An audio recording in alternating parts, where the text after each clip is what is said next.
one of the things what I always say to them, especially those who are having therapy for the very first time, I say this: there will be days that you won't want to come or you want to quit. Hello, I'm talking from my own experience, right?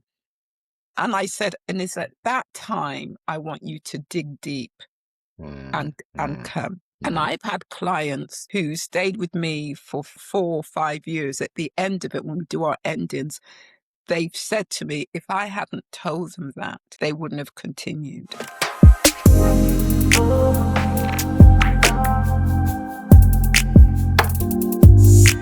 Welcome to Conversations with Nick, a podcast that invites remarkable, everyday people to share something of their experiences of navigating life, love, and leadership. My name is Nick Ferguson, and I'm thrilled that you're joining me today for a conversation that I believe will really resonate deeply with anyone who has ever felt a call to address something broken in their community, but are not quite sure if they're the right fit. Today's guest is someone that I've had the privilege and pleasure of knowing and working with now for a few years. She's an accredited psychotherapist and founder of Restore Black, which is a community interest company which is breaking down barriers and destigmatizing mental health within the Black community. Her work has spanned multiple organizations, from working with caregivers to supporting refugees and asylum seekers. She understands firsthand the weight of intergenerational trauma and has made it her life's work to really help restore what has been lost or stolen from those who need it most. So without further ado, Audrey James, welcome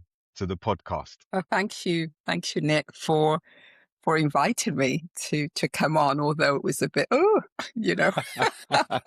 I said, okay, sometimes we just have to step out of our comfort zone, don't we? Absolutely. Yeah. And I know it can feel a little bit daunting and a little bit nerve-wracking and can induce some anxiety even when we're doing these things, because we just don't know where it's going to go. Absolutely. But I'm really confident that the conversation that we're going to have today will really serve some people who may be in a place where they're making maybe difficult decisions in life, have got questions about some big choices they need to make, in a place where they need healing, restoration. And I know that from our work together and just from some of the conversations we've had just privately as well, that your story is a really fascinating one, and I think can really help others. So thanks for being generous and joining me today. Yeah, no problem. You're very welcome. Okay. Well, I like to start with this question, just to give people a feel of who you are. So in summary, who is Audrey James? Okay. Who is Audrey James? Well, first and foremost, Audrey is a Christian. And I say that firstly because my faith is important to me. I'm also the proud mother of 2 sons, adult sons. Audrey is also the proud grandmother of 5 grandchildren. And I recently, well, just over a year ago, became the mother-in-law of a beautiful daughter-in-law and her family. And Audrey's also quite fun. I like to have a lot of fun. And I'm a psychotherapist, a Black psychotherapist here in Gloucester. Yeah, so I think that's me in a nutshell. You might pull out some more as we go along.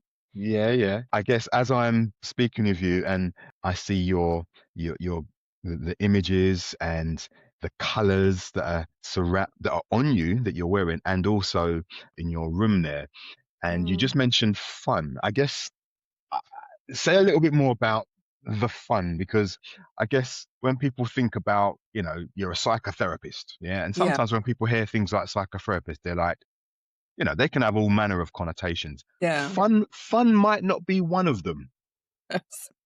Yeah. Well, so maybe just say something about that. Yeah, I just love to have fun. Like I said to you earlier on, like today, for example, it is a day off for me. I don't work on Fridays. And I think that life gets so busy, within our work as psychotherapists, we are looking after or helping to be present and witnessing with our clients what they're going through. And it's quite heavy work. And so I do make sure that I find time for myself. And so I have this day off, and so I have a long weekend, and that's when I shut off, and just enjoy, go out with friends. And one of the things that people may not know about me, my close friends will know, that I'm always dancing, you Mm, know, mm, uh, and it's about movement for mm. me. Yeah. So I do find joy in music. When my grandchildren were small, I found, and my sons used to find joy in playing with them. One of the things I always say to some of my clients is, when was the last time where is play in your daily life or weekly Mm, life, or where is play? We tend mm, to forget play. mm, And I'm just, as I said that, I'm thinking of a song um years ago, sort of make me as a, one of the lines was, make me as a child at play. And I think that's important, that we continue to think about that side of us, the fun side, the playful side, because it's all there in mm, us, mm, and we need mm, to continue with that. So I love mm. to dance, as I said. I'm always Yeah, dancing in the home, every day. I'll yeah, put yeah. on some music depending on what my mood is, Mm, and I'll dance yeah, and yeah. have fun with my friends, and laughter. Laughter is important. Yeah, and you mentioned the colors. Mm, I've always been one, from a child growing up, that wanted my own style. mm, And I remember when I was studying to be a therapist, um, this was back in maybe 2008, 2009, one of my supervisors told us of how we should be, how our room should be, very clinical. And I'm like, I said, no, that's not me. That's not me. This sense of being told, um, what how we should look. We should be this blank canvas. And I said, no, no, no, no. I had years of being told what to wear and what not to wear. And I'm not about to do that here. So, the colors, my room mm, is an expression of who I am. mm, mm. Yeah, I love it. I love it. And again, I see such variety even in the room you're in, you're sat Yeah. in. I see color. I see a Mm, real, it's there's a real richness to the mm, space that you're in. And I know just from some of the work we've done together in terms of, yeah. I know that color is something that's really important to you. Mm, And again, I don't think I've ever seen you wearing the same color on two separate occasions. It's like every time I see you, you've got different colors on, and and there's always a brightness about you. yeah. And yeah, and Yeah. I think that Yeah. is very reflective of your personality. So the idea of somebody suggesting what your space should look like as a Yeah. therapist, yeah, I can imagine you'd be like, me not think so. Yeah, that's right. Oh no, that really got me. All of my colleagues sat there thinking, oh, she's challenging this supervisor. I'm like, I was just so adamant that wasn't going to Yeah, be me. Because, I think what we want as therapists for our clients, we want them to come and be themselves. yeah, And we're looking for them to be authentic. This part of the process, and they can be their authentic self. And so I also want to not tell them too much about me, but I want to also be myself with my clients. And this is the way I do it. I yeah, remember when I first opened up my practice, on the opening day, I had the High Commissioner of Jamaica come to open up my first practice. She was just happened to be visiting Gloucester, and I just finished decorating it that very morning. And when she came in from a very busy schedule of speaking engagements, when she set foot in the office and sat down, she said, "Oh my goodness, this feels like a spa. I can understand why people would want to be in this room." And I said, "That's it, you know." that's really affirming, isn't it? And Yeah, again, just an indicator of that's the kind of space that you really want for those who you're working with. You want them to have that experience, which is really powerful and important.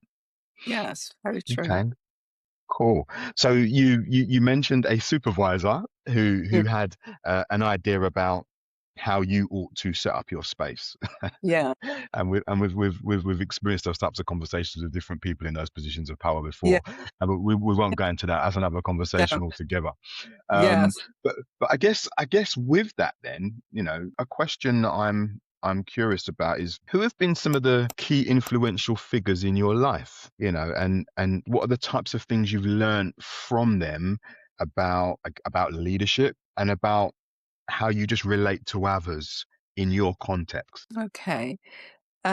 Key influential figures for me, I'm going to say my analyst, really, in relation to how I relate to others. So I think to be a very good therapist, you also need to have been able to have sat in the chair that your clients are sitting in. Because if we don't take time to have therapy ourselves, I think it was Freud who said that you can only take people as far as as far as you're willing to go yourself. And we also need to be able to experience what it's like.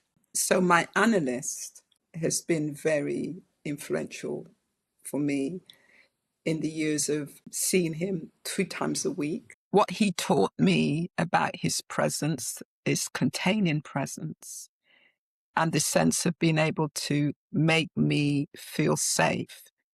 You know, I think as therapists, we say to we want our clients to feel safe. And I know that often many therapists will say to clients, this is a safe space, but it's for the clients to tell us if they feel safe. And my analyst made me feel safe. It was challenging at first. It was very challenging. Well, I was challenging, put it that way. You know, being defensive. And I had an analyst where I would lie on the couch, you know, very Freudian kind of. Mm. And I remember when I first went into his office and saw him, and I saw the couch and he was offering me to, and I said, oh no, I'll stay right here at your table.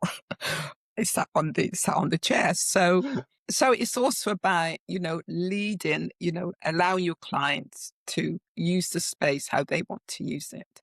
Mm. And he allowed me to do that. I would sit at his table, you know, Mm. on the chair opposite Mm. him. And I would then slowly go over to the couch but just sit on the edge of the couch for a while. Yeah. And then then sit up in the couch, and then I would lie down in the couch. But Mm. so through my own personal therapy, he taught me about what it's like, what it means to make somebody feel safe, Mm. that they had Yeah. to feel safe. And I had to feel safe to lie down. And until I felt safe, I wouldn't lie on the couch. And he never pushed me either. He just went at my pace. And so that's one of the things I've learned through as a therapist for my own clients, is for them to wait till they feel safe to share whatever they want to share. Because sometimes there's times when I might be with a client for 2 years and they then it's then they tell me some horrific things that's happened to them. But that's when they felt safe to do so. Mm. Mm. And although we may as therapists have an inkling that through what they've told us, there's something there that they're not sharing. It's about waiting for them to feel safe to share it. Yeah. So when I'm a supervisor myself, you know, I see supervisees, and it's the same thing I will share to them because of what I've learned through being Mm. a therapist, or through, you know, different, we do our CPDs, our training and stuff. But it's the lived experience, I think, that really helps to hone our craft. Yeah. And that's something I want to touch on, because I'm aware that it's been your lived experience Mm. that's been a catalyst for your career in many Yeah, respects. yeah. And I'd like to touch on that, but just want to go back and just say that this idea of being really mindful and intentional about creating a space that does allow for somebody to work at their pace. Mm-hmm. Typically, when people's experience might not be that, people, like we was even just speaking about a while ago in terms of the supervisor that you Yeah, experienced, who was saying, well, actually, yeah, this is how your room needs to be set up. This yeah, is how, as a therapist, you need to show up yeah, for your yeah, clients. It's like, Yeah. surely that goes against everything that we're trying to Yeah. do for those who we're working with, which is what you've described so well. I think this idea of being able to create this space to allow them to share and process and bring things at their pace when they feel safe, Yeah. and they're the ones that determine what safety is Yes. and when it's in place. Yeah. It's not for the therapist to determine that. Yeah. Exactly. And there's a real freedom in that, you know. Mm. So yeah, Yeah. I love that, and it really resonates with, you know, in terms of the space that you know that I'm offering for the work that I'm doing with my clients Yeah. as well. Mm. And I've seen you do that in practice as well, Yeah. Audrey. So no, that's lovely. So let's go forward again in terms of your own lived experience. You've mentioned Mm. lived experience. Yeah. That's been a real catalyst for the path that you've Mm. chosen. I guess what was it about your lived experience that got you to a place where you thought you need to do this for others, Mm. you need to offer this for others, this experience that you've had with your own analyst, you know, Yes. what got you to that point? Yeah.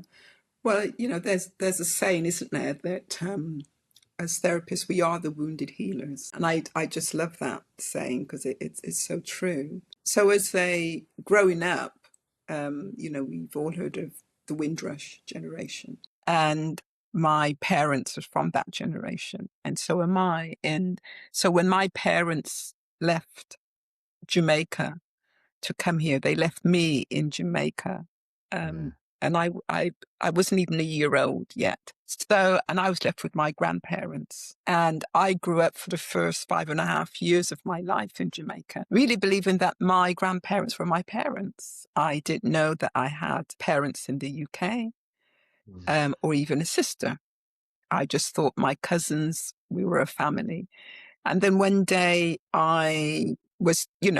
one day I was told I was going to church, which we went to church, and being dressed in my Sunday best to go to church, only to end up at an airport and being taken by this woman on the plane. I remember just screaming for my life and fighting for my life, really, because mm, mm, when I look behind every step I took through that airport with this stranger, my aunt was further and further back until she disappeared. So, unbeknownst to me at that time, and it wasn't until I did start my training to be a therapist, that moment for me, which I call the kidnap, ushered in trauma. And so I remember I was screaming so much on the plane that the captain took me off and hushed me, walked me down the forecourt and would hush me to, to say that I was going to be okay.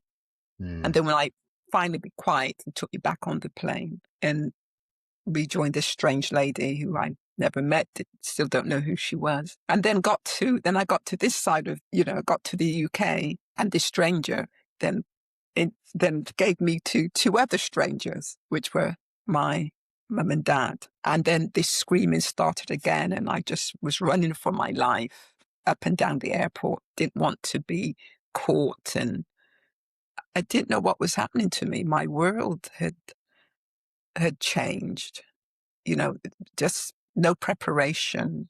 So yeah, so that's the trauma for me, is the sense mm, of this broken attachment, mm, mm, um, being taken from not only those who I thought was my parents, but also siblings, friends, a culture, a country, to come into this cold and bitter, dark place.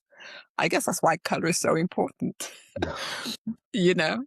Yeah, so that was trauma. And what that did for me was I had this sense of, as a child growing up right through to secondary school, actually, that I never felt good enough and that I wouldn't be able to achieve, or a sense of whatever I did was I would fail. Because initially, when I came here, then I was suddenly pushed into this school where I was the only black child. In the area that I lived, it was all white, and I was the only black child. Of course, nobody could understand me because my accent, my patois was so strong.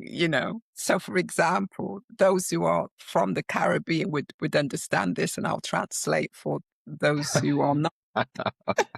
Thank So, you.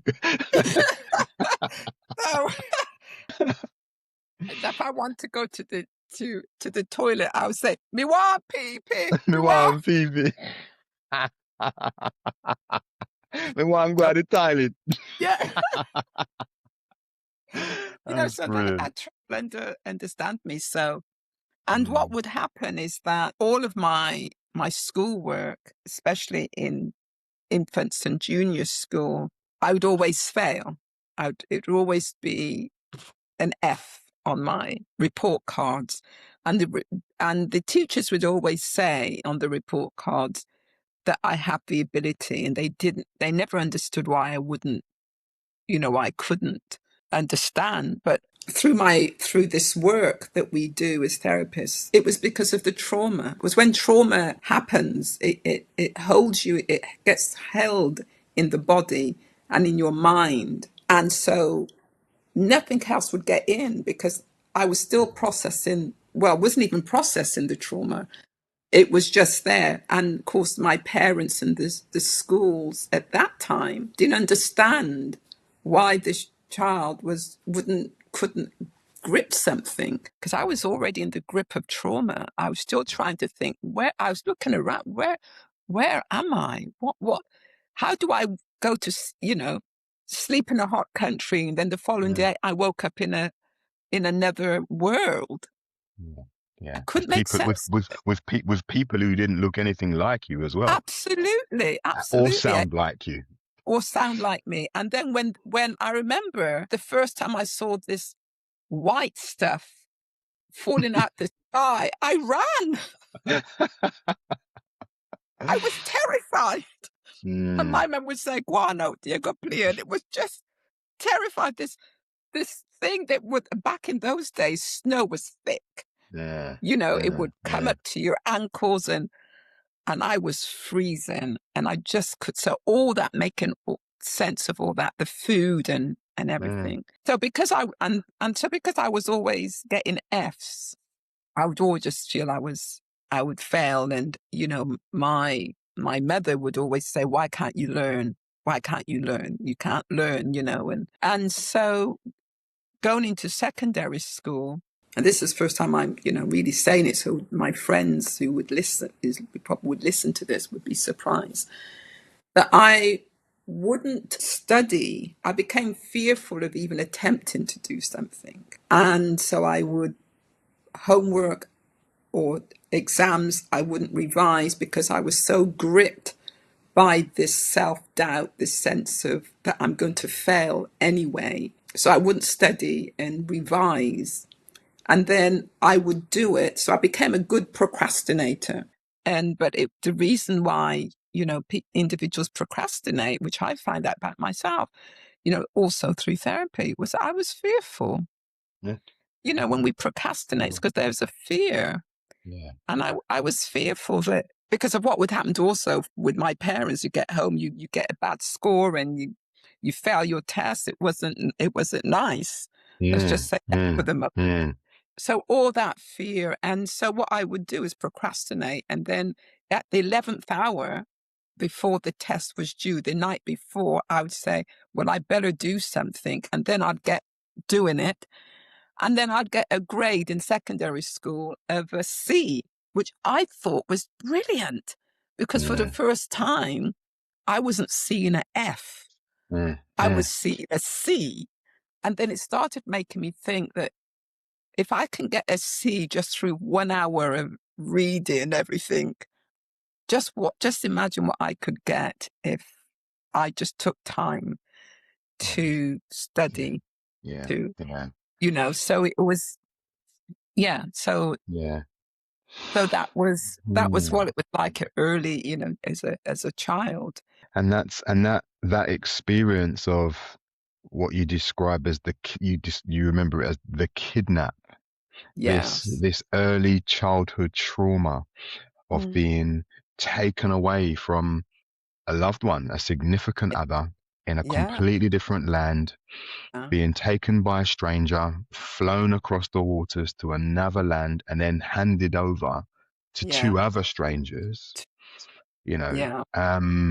in a completely different culture Yeah. where you don't look the same or sound the same as people around you, that experience of trauma almost became a barrier to you then really being able to reach your potential, to Yeah. even achieve in a school setting where you felt that you were just failing because you nothing, you describe it as nothing else could get into your brain, because actually, although you might not have been aware of it at the time consciously, there was this trauma response that was stopping you from, you know, taking anything else in. Exactly.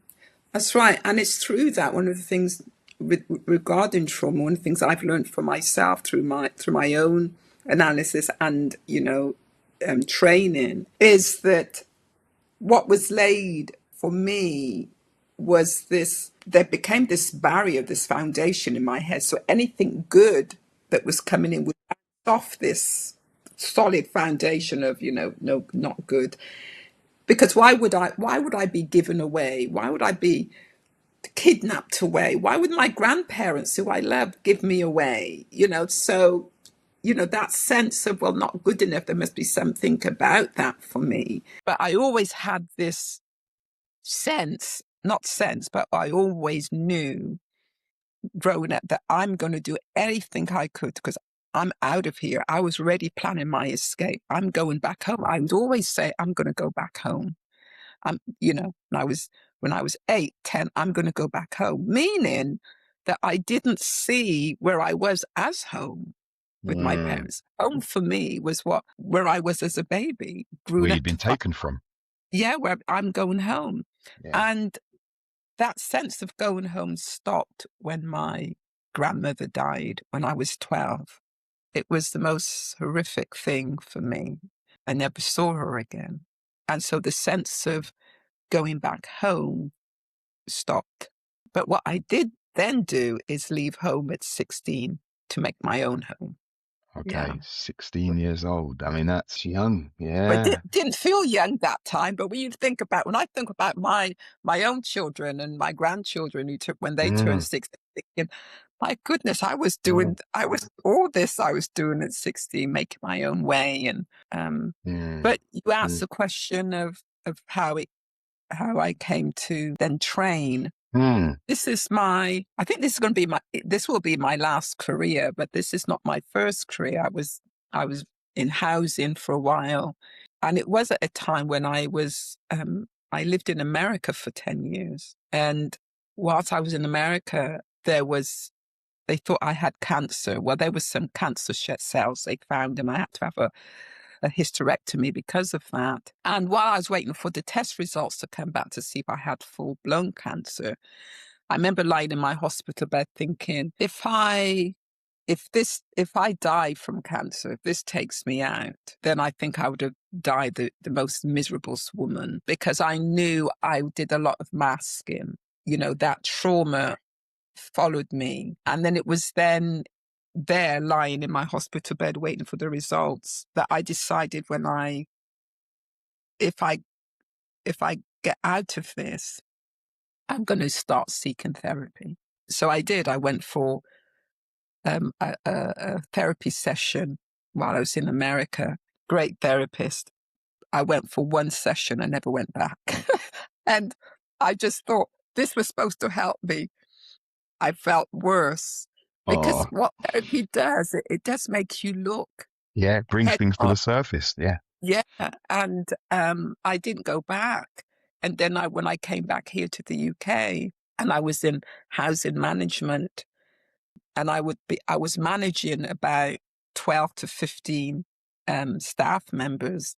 And I would notice that sometimes when I do their appraisals or their one-to-ones on a monthly one-to-ones, they'll be doing great. And then another month, they might not be doing so great. So I used to take interest in that. I said, how comes Yeah. you're doing great? And then they said, well, they'll say things like, well, my husband has just been diagnosed with something, or my daughter is unwell, or marriage is breaking down. So I used to put my pen down and say, well, let's talk, because talk some more.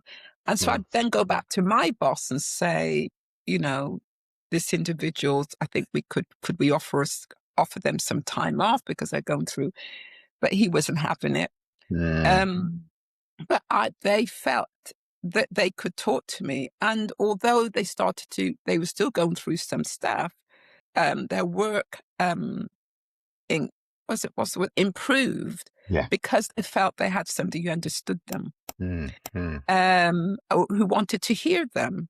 And wasn't just about the job. Yeah. There was a reason behind it. And I think from my experience, once again, we're the wounded healers. From what I've experienced, I know there has to be a reason why we do what we do. Yeah. Our behaviors speak to why we do what we do. And there's a reason behind it. And so I'd always be wanted to know the whys and what's happened. And then it was whilst I was there, I decided to train. Okay. To be a therapist. Okay. So a combination of your own lived experience and going through trauma for yourself. Yeah. Attempting your first therapy session and thinking, boy, I mean, now I go back there. It did something that kind of helped you to see, right, maybe, this is tough.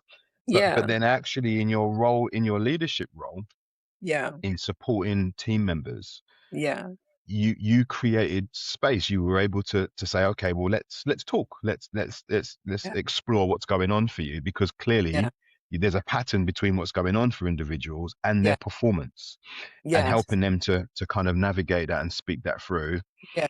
Just even just giving them that space to be heard and to have their experience validated can make a massive difference. And you saw that. So therefore, that then, in a sense, is those things have led you to the path you're on. And you it's interesting. You can see the thread, even as you share what you've shared. You can really see the thread. And you've said it a few times, and I know I've heard it before because we're in the same sector. But this idea of being the wounded healers, I think there is something really powerful about that. This idea that people might look at a therapist and kind of think they've got it all sorted, they're great, they've got it all together, when the reality is, I'm not saying that we're all over the place, I'm not saying that at all, but there is a level to which you need to experience some things, and you need to face some things for yourself, in order to be able to, I guess, have more empathy and understanding, to know what it's like for somebody else to be in that space for themselves, and to be able to support them effectively. And that's the bit that can sometimes get missed, because one of the things I always say this to my clients who come for the very first time.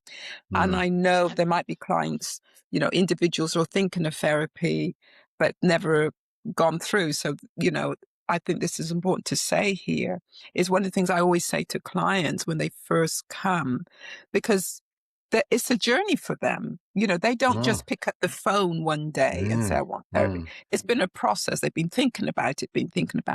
So I'm always curious about why now? Yeah, great question.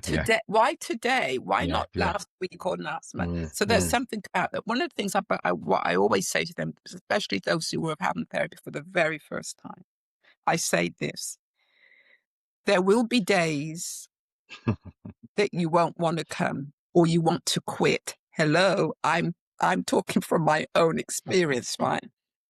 And I said, and it's at that time I want you to dig deep and come. And I've had clients who stayed with me for 4 or 5 years. At the end of it, when we do our endings, they've said to me, if I hadn't told them that, they wouldn't have continued. So from our own experience, our experience teaches us a lot.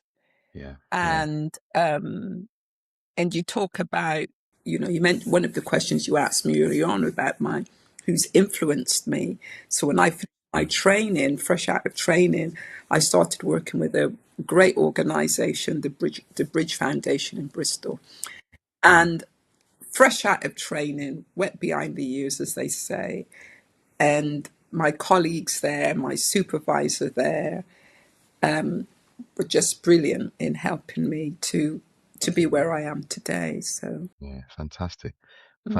Thank you, Audrey. there's so much that you've just kind of dropped in there, which I think is just really, really, really helpful to hear. And my mind, in a certain times, I'm thinking, oh, I'll Fine, stay let's go with with where you're it. at. Yeah, let's go. Yeah. You spoke about, your experience at the Bridge Foundation. Now, I'm aware that, the term restore and restoration, this idea of giving back what's been lost or stolen is really quite core. It's quite central to your work. There's a theme there for you, and I know that you've founded Restore Black. Yeah, And I think it might be good just to say a little bit about what Restore Black is. And I know that one of the things that you do as part of that, what you founded, is you do actually have live therapy sessions. You yeah, have a podcast, and yeah, you also host public events. I'd love to just touch on what you've learned from some of that, but maybe just yeah. say something about Restore Black, just so people know what it is. Yeah, so if I can also say first, so I'm also the founder of my practice, which is Restore Counselling Restore Service. counseling. So again, Restore restore is Counselling- is a Yeah, theme. Yeah. exactly. Restore Counselling Psychotherapy Service. So I remember my first set of training, we had to, one of our assignments was to come up with a statement for ourselves. So we had to write about. And when I was in America, I was attending a church, and a Christian rabbi came to be the speaker for the day. And he started speaking on the 23rd Psalm. And when he went to the verse, He restores my soul, he said this, and I just sat up, and it really resonated with me. He said in the Hebrew, that verse restores my soul. The word restore means wherever in your life you have been broken, whether that's in childhood, teenage years, young adults, God will go back and find those broken pieces, because he's in the business of restoration. Mm. I tell you, Nick, I just sat, I said that spoke to me, because I Absolutely. was sitting there feeling so broken. Mm, mm, And and that was back in the 90s, and it's never left me. yeah. So when I was training, and I was also doing my own personal therapy, I wanted individuals to experience the sense of restoration that I was feeling. And so when I left, I started immediately Restore Counselling Service, which is my private practice. And then in 2024, I was thinking, talking with another friend about doing Restore Black. Didn't know what it would be called at that point. But the reason I wanted let me stop there. So whilst I'm really passionate about the mental health and well-being of everyone, what I've noticed through my practice is that very few that come to therapy are from the global majority, not, black and brown.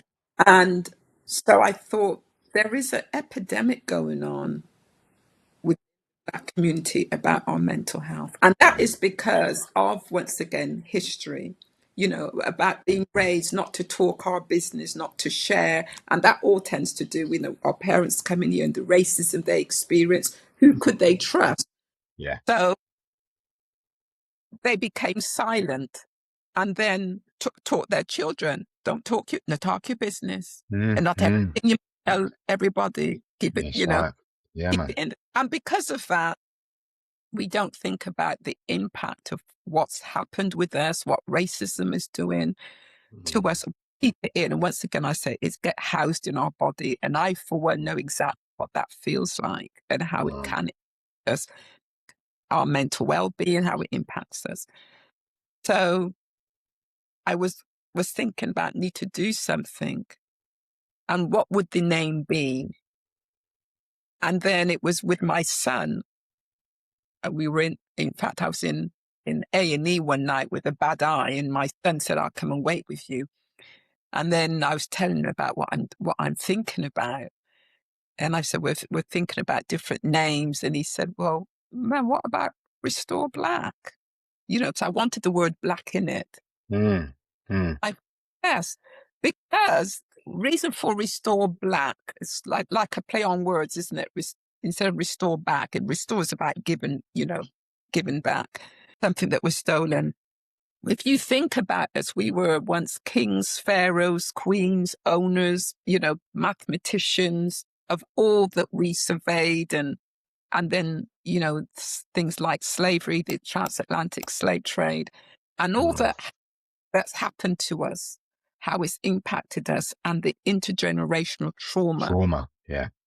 that's come from, and how it can, and we were told that we were less than, and that's psyche. So there's something about restoring back to actually what would have been a real sense of empowerment, Yeah.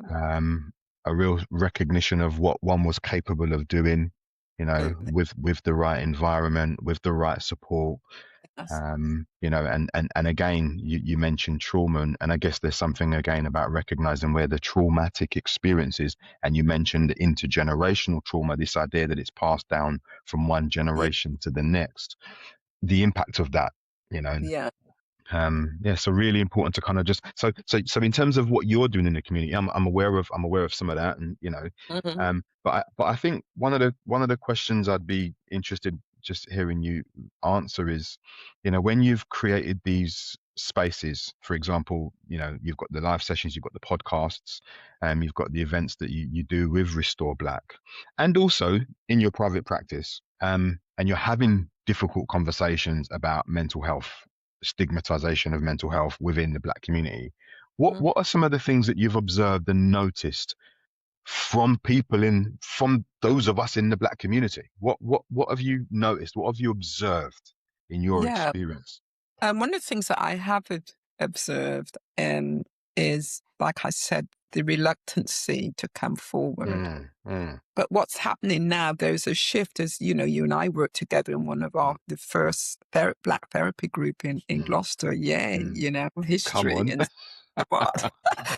So one of the things I've learned from this experience is, whilst we do all the advertising and go to groups and community groups and speak to them and advertise it, whether it's in the newspaper, and say this is happening, there is still only a handful that's coming.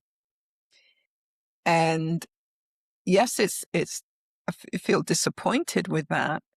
But at the same time, I have to remember too that it takes time for change. It takes time for individuals to trust that something is going to continue to be there. So people are talking about it. I'll be either doing my exercise, walking, in the grocery shop, in the supermarket, even at a funeral. Not so long ago, people saying, are you the one that's doing the groups? Are this group still? I said, yeah, I'm thinking of coming. So they're thinking, but not coming. And so it doesn't mean I'm going to stop running these routes, because there are people out there that one day will turn up. And so there is a change. It's an uncomfortable change. And I know about that uncomfortableness, because there's also this thing about confidentiality in our community. They're fearful of who's going to know their business and what that might do. And I understand that. We understand that as therapists, don't we? Because we, what they tell us stays with us. Even when a client ends, whether it's after 4 or 5 years of being with me, I will say to them as part of the ending, I said, whatever you've shared, all that you've shared with me in this space for 5 years, the confidentiality will remain until I go to the grave. So so to let them know that space for them is still only for them. And although we've finished, it will never be spoken about. So what I want our community to do is to really take that step forward and come to the spaces that are being made available to them. Mm. So Mm. there's a group that you and I are running, and we're Mm. about to start that back up again on the Mm. 24th of February. Mm. And also there's the group for the Black men. Yeah. Within our community, suicide is quite high for us as Yes. a people. And the other thing that I've noticed, and also through research, is that unfortunately, a lot of the times when we start to think about our mental health is when somebody is sectioned. Yeah, crisis, when it's crisis. When Yeah. it's, and I often say to people, do Mm. not wait for crisis to Mm. happen, or you see Yeah. what will happen was sometimes within our family, the family members will try and keep a person who they know is struggling. They won't share, and they'll try to manage it by themselves in the family. And I think that's because of shame, embarrassment. So they hold this person secretly. Mm. But then a crisis happens when they can't no longer contain that person. Yeah. So the person will go off in the street, start stripping off, Mm. or commit some heinous crime. And also, when individuals are sectioned, some of the times there's no record in their medical record that they've ever been to a doctor to say that they've been depressed or been struggling, nothing like that. So I want our community to just come. Mm. It doesn't mean that don't have to wait for a crisis. Mm. Come Mm. and talk, come and Mm. share, and Mm. yeah, Yeah. Even as you say that, you mentioned coming before you get to a point of crisis, and just thinking back to what you said about fun earlier, I think about even the discussion I had with one of my clients earlier this week, in fact, and they messaged me after the session later in the afternoon, and they said one of the things they said was, "Thanks for the belly laughter." oh, great, Thanks for the beautiful, belly laughter. yeah, And I think there is something, isn't there, about, recognizing those two ends of the spectrum. yeah, There's the fun, there's the yeah, playfulness, there's the yes, belly laughter, and then there's crisis at the yeah, far end.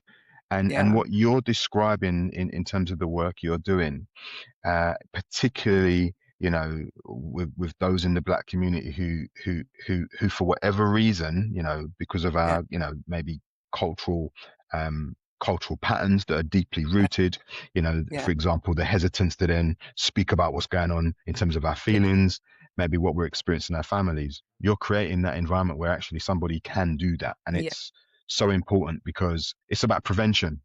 yes, And it doesn't have to be something that's really disastrous. yeah, Actually, if you're just in the habit and in the, you've got the consistent opportunity to just offload and speak about some of the stuff yeah, you're experiencing, you yeah, don't have to get to that point.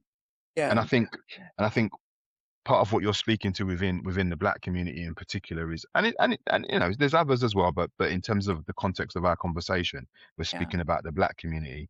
You know, yeah. there's no need for it to get to that point. You know, No, no, um, not at not all. But like you said, I think one of the key things you mentioned there is about, shame. yeah, Shame becoming a barrier, shame yeah, becoming an obstacle. And it's how can we kind of really help people to break that down so they can step into it and see the change yeah, that they need. I'm mindful of time, but there's something else I wanted to yeah. just Go check with on. you Yeah, because I'm aware that, you've mentioned what it's like in terms of in the Black community in particular. And I guess, how have you learned to kind of influence change in ways that are sensitive to people's lived experiences, whilst at the same time getting the balance right of knowing how to challenge at the same time, mm, and really push in yeah, order to promote the idea of change, yeah. necessary change. Just off the top of my head, one of the things in the practice, in working with clients, they come in and they're telling you their, whatever it is they're going through, what they're feeling. And as therapists, we also have to hold in mind that this is their story, how they see it. And so oftentimes if they say something and it's either about a mother or a husband or partner or a child, to gentle challenge is to say, well, they could also be feeling this, to try and to get them to think, well, the other person could also be feeling this. Or just to be able to say to them, I wonder where that's come from for you, especially working with individuals who have experienced trauma. And regardless of whether it's trauma too, but is to ask them where it feels like you've been triggered. I'll think about triggering when somebody's really upset about how a partner or a work colleague or a friend is really riled them up. And so then I'll say to Yeah. them, okay, well, let's think about that. Where have you felt this before? Before. And they said, well, no, this is the first time because he's just said this and my boss has just did this. And I said, well, it feels like there's a part of you that's something has triggered in you, something that this individual has done has triggered this reaction in you. And then I will say, okay, when we are triggered, it means this feels familiar. Yeah. So where have you felt this before? And they'll stop think, well, my dad one time, and I goes, oh, so this person reminds you of your dad. There's something your dad would do.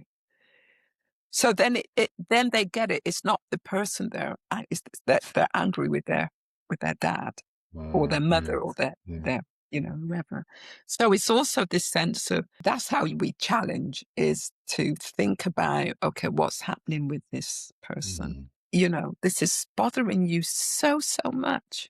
Even if somebody comes into the office, they've had a bad day and they've been crying. And I said, well, let's look at this. And I don't know why. And then something we'll say, okay, what happened if I call it? Let's find the keys to this. And it's something that I use. It means that, you come home at night, you know where you put your keys. And then in the morning you go to that place and it's not there. So we start to retrace our steps. So let's retrace our steps here. What happened?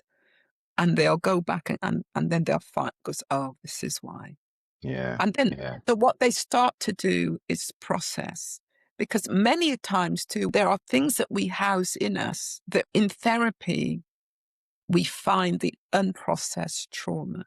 Like my analyst was able to do with me, he found a lot of unprocessed trauma, acting out. I remember one time in my session, my therapist, my analyst said something. I said, I'm not standing here. I'm not lying here listening to this.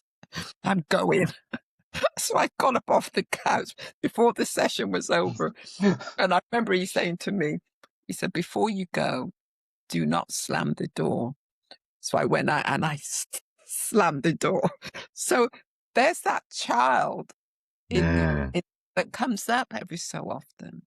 And I went back, 2 days later and we're able to think about it. What happened in that moment was something had triggered me. And that child in me came up, that hurt child came up. And so, and I see the same thing with the clients. And I'll say to clients at times, it just feels like a small child has just entered the room. And they'll say, yeah, I felt that too. And I said, and I'll say something like, how old? I said, probably 10. I said, what happened at 10? And then they tell you. So the work that we do is just amazing, isn't it? And it's and how healing can take Absolutely. Yeah, it's place. And powerful. people often say, how can just talking help? Yeah. But we're explorers together. That's what I say to clients. Both we explore together, Yeah. That's brilliant. So this idea of, recognizing someone's lived experience whilst at the same time gently inviting them to do a little bit more exploration to discover what else might be there for them and help them to see how those experiences can still potentially be impacting their choices, their behavior, the way they view themselves, and how that impacts their experience with other people and their relationships in all contexts, actually. But no, I love that. What was interesting as well is your analyst, didn't try and convince you to stay in the room. He said, just please don't slam the door on your way out. Don't slap around. I got You people know, starting me up. Don't tell slam me the what to door. do. So I must have got Uh, like a teenager, a spoiled teenager. And so, and we see our clients, don't we? We see our yeah, clients, yeah, they act out in the room too, yeah, yeah, yeah, yeah. and it's okay. We don't take it personally. We know there's something. Mm. This part, this is all part of The all part of process. the work, Yeah, and we understand that because the work that we've done on ourselves too. yeah. And also I'd add to that the work that we continue to do, because Yeah, I think, one of the things with, I was with a therapist friend. yeah, We had a meal together as a couple just yeah, just just last week, and one of the things that we kind of have been aware of in our conversations is the is the ongoing awareness and desire to just kind of, okay, check what's going on within yourself. And oh, I noticed how I responded. Oh, I noticed how I'm feeling in this moment right now. I'm noticing it. yeah, What's that telling me? yeah, Like you just said, where else has this felt familiar? yeah, Where yeah, else has this felt familiar? What might this new data that I'm receiving from these feelings, what can they be telling me? Okay, yeah, right. What do I need to do? So yeah. it's a constant. It doesn't stop. Yeah, it's true. It doesn't. It is a constant learning, isn't it? And our own clients, our clients too, will say something that might think, "Oh, that, yeah, yeah, I understand, yeah, that," and they'll think, "Oh, I need to call a Supervise. friend, I think." Yeah. Okay, Yeah, brilliant, brilliant. Audrey, there's so much more that we could say on yeah, that side of things in terms of the therapy, and I'd love to have another conversation another time to kind of maybe unpack that stuff some more, and we can speak more into that. yeah, Um, I just want to kind of bring us into with some wrap up stuff. One of the questions that I ask everybody, in fact, before I do that, I want to just check with you. What are you kind of feeling most excited about with regards to your work with Restore Black in particular, mm. moving forward for the future? It'd be good Right. to hear that. Yeah, what I'm excited about is Mm, there's the first Black Mental Health and Wellbeing Conference that I'm organising for yeah, Gloucester. I'm really excited yeah, about that, and I want to say at this point to um, this Restore Black. Although I'm, kind of the front and face of it, there are individuals who are really helping me or silent behind the scenes, and one of those is Mervyn Weir. I need to really big him up because I can say things to him like when I and like for the logo, and you can see my logo here and the logo right here. mm, mm, He is mm, the designer of the logo, and then I wanted to get the logo made into a piece of jewelry. So mm. found a black jewelry designer in Birmingham who's able to Lovely. make the logo into a piece of jewelry. And that's the other part of the work with Restore Black that I'm excited about, is bringing individuals, black individuals, creatives who are behind, who's hidden, people don't hear Mm, about them, to the mm, forefront. you know mm, so creatives, artists like Marcus Osborne, who did this beautiful piece of jewelry for me, and Del Millen, who helped him in creating the necklace. mm, So I'm mm. really pleased, and also I really want to big up the Barnwood Trust, who are you who know who's helped with the funding for Restore Black, because Yeah. funding is needed, Yeah. and it's through applying, and for them to, when I went to them and they caught the vision and they Mm, believed in the vision with me, mm, and mm. and granted the funding, I need to really continue to thank them, and we continue to work together. So Yeah.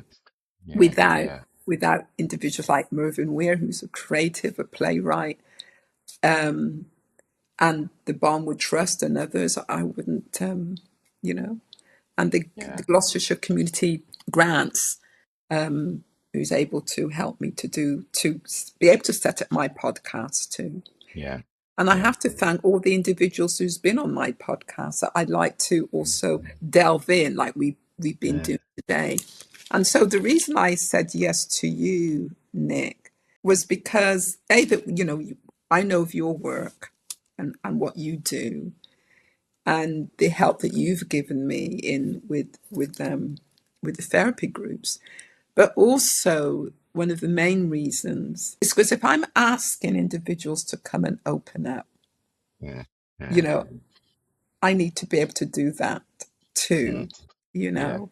Yeah. And I want individuals, whether they're high profile, to be able to give examples of their own struggles in order to help individuals in the community who are struggling. Because if they can see us opening up and know that we've never had it all together, and we still don't have it together, but the difference that being able to talk openly, to get rid of that, we're not talk our business. We have to start Mm. talking. If we want to Yeah. heal, we have to Yeah. start talking. So I think the platform that you offer for us to do that is fantastic.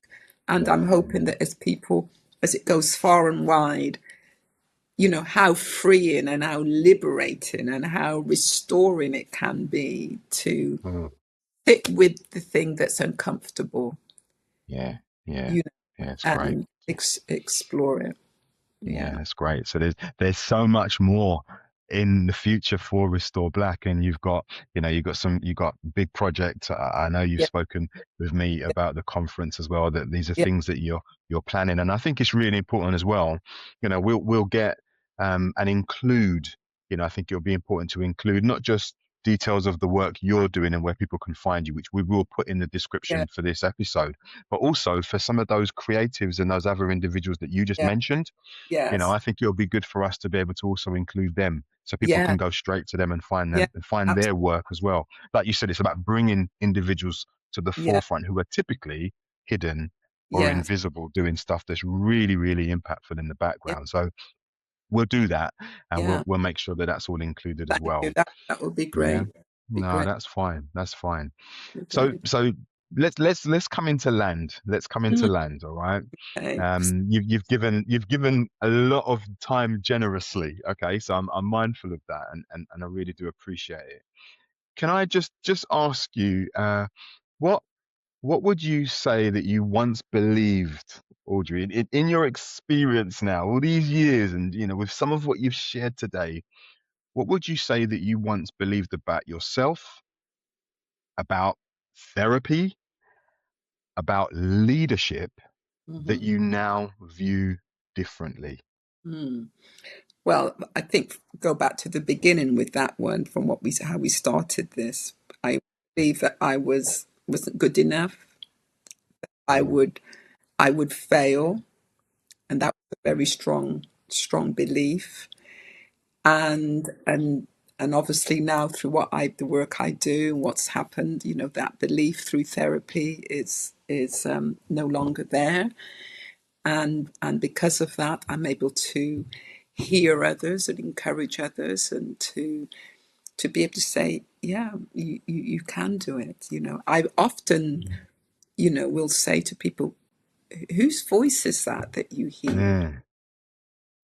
mm, Whose voice is telling you that? And I said, well, whose voice does it sound like? And they'll come up with this, either a parent or, a teacher. And I said, okay, but what do you think about yourself? mm. And so, yeah, so that's I once believed about myself.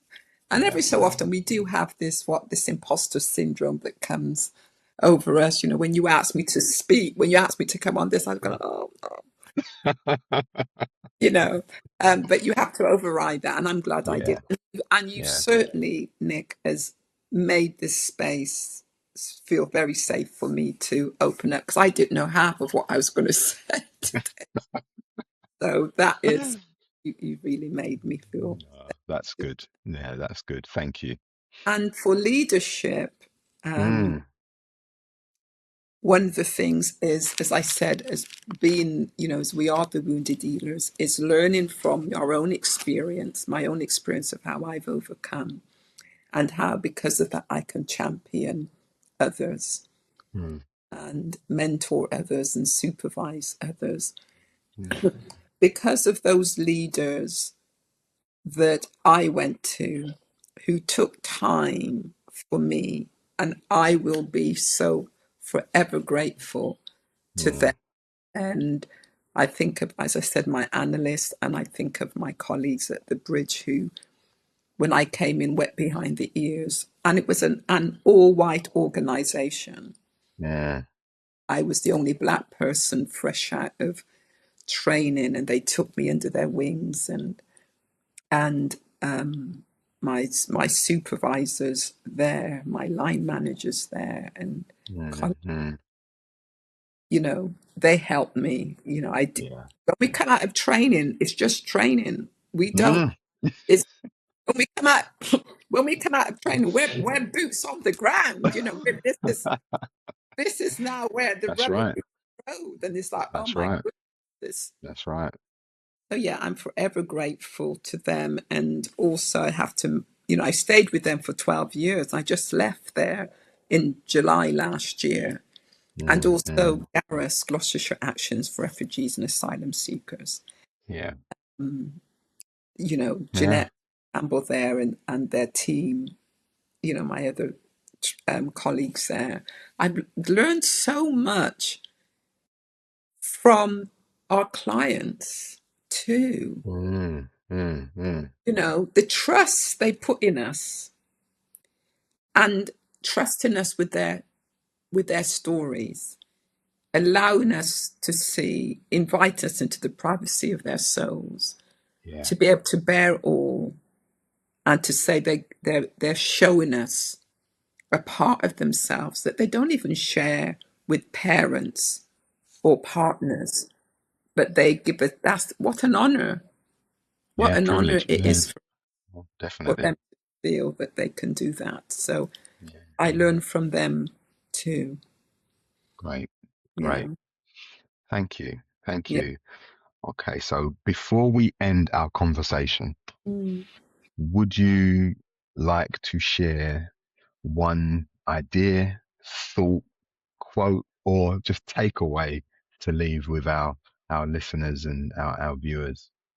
What comes to mind is, which was made famous by Marcus Garvey. People think it's Bob Marley. For our people, it emancipates yourself from mental slavery. None of ourselves can free our minds. That's what I want to leave, and to be able to say, just take the first step. If you've been thinking about therapy, it is a healing journey. It will set you free. You will be challenged, and it can also be frightening. But what you get from it is fantastic. If I hadn't did my personal therapy, being on the couch for almost a couple of decades, I wouldn't be this bright, fun person Well, sitting here and being able to talk like yeah, this to you. Oh yeah, my goodness! I think of where I've come. mm, Yeah, I wouldn't yeah, be able to. yeah, So we are. I think we are both good testimonies of what therapy can do, mm, and the fact yeah, that because of the freedom I felt and received, I so much want everybody else to experience that. yeah. Fantastic, Mm. fantastic. Mm. Audrey James, thank you so much for Yeah. joining me in conversation today, for being so open and generous and colorful and thoughtful and insightful, just kind of bringing yourself. And that's really what it's about. I love when people show up. And Yeah. I've really felt that you've done that today, which I think is a real, I feel really privileged and honored to have this conversation with you. And I know that others listening in will really get lots from this. I will, as I said, I'll put any social links, Yeah. where people can find you, and also some of those who we spoke about, in this conversation. Those will all be in the description for people to get access to. I think it's really important for people to come and see the work you're doing, come and see what Restore Black do, watch your podcast, watch your videos. I think it's really important for people to see Yeah. that. So for anyone watching or listening, I really do hope, and I'm confident that you would have found some real value in Yeah. this conversation with Audrey. Thanks so much for tuning in. And if you did find value, please do me a favor and like, subscribe, and maybe leave a comment as to what resonated with you most. So Yeah. again, Audrey, thank you. Viewers, listeners, thanks for tuning in, and see you again. Yeah. And thank you, Nick, for asking me and believing that I could, have something to bring to your work that you are doing. So Yeah, thank you for your belief in me. Thank you. absolute pleasure, Audrey. Thank you. Okay. Take care. Okay, you too. Bye-bye. All right. Bye bye.